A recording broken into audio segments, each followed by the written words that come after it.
Public domain at the moment, and the interview that he did with the public broadcaster, specifically saying it's not the Mbalula National Congress. Just how do you respond to some of that has come out in the past 24 hours? Well, we have made our position very clear, and the position which you, as the media, asked, the status of Brian Mogotsi, we have clarified that. And we are fully aware that most of the things that are alleged he would have been involved in would have been carried in the period that he was a member. But from a point of membership, he's not a member of the ANC. His membership have lapsed. Brian Mogotsi is an associate of leaders. These people, there are many of his characters, like we said, in the organization.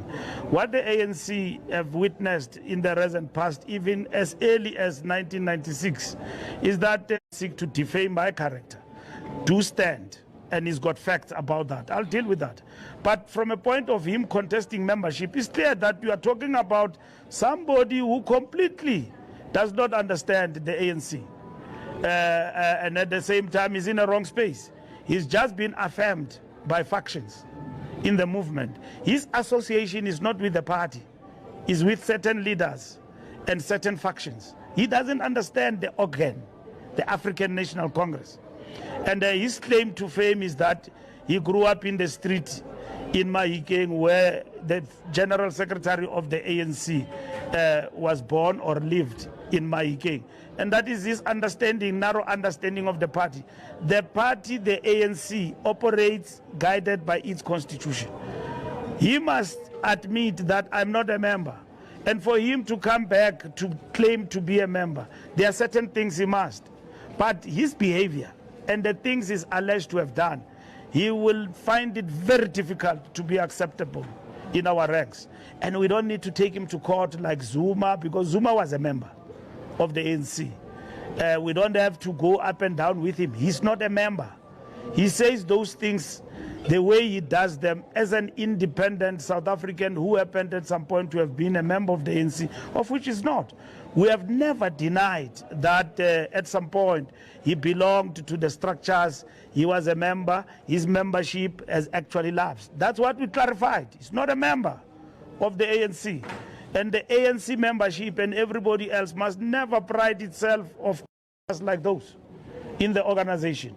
We will defend the ANC against individuals who masquerade as members and who do things that are who claim control over state power, police officers, control over every other thing. We don't have super members. Members of the ANC respect the organization. And the only people who will celebrate Brian Mogotsi are of his kind. Genuine members of the ANC will never celebrate that kind of a person.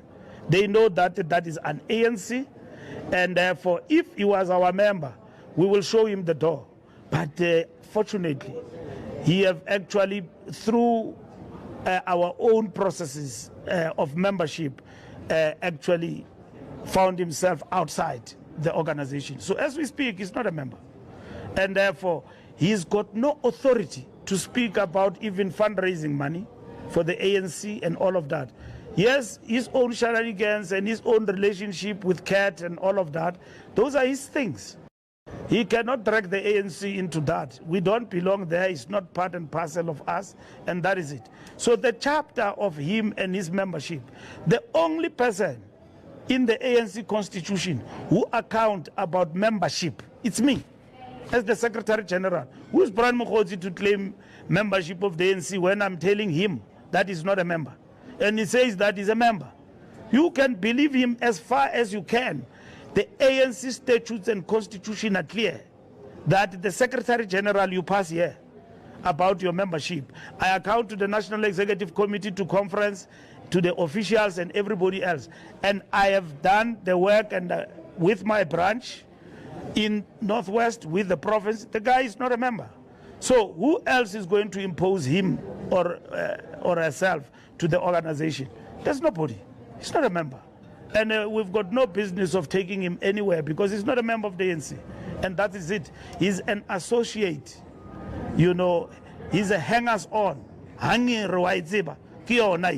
So hangers-on of leaders in the story tse abo generations ki kapela munna wa di leader. Thank you very much. Just in terms of the personal things that he has said about you, will you be taking action? How do you respond to Of course, it's obvious. There's nothing I can say to you about the things he have said, which are false. So my lawyers are busy with him in terms of defamatory action. He will have to prove in court. I don't have any other recourse.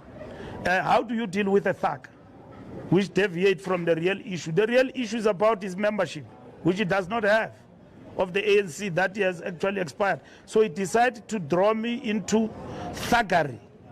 I'm not going to do that. I will deal with him through the courts, which is permissible in our country.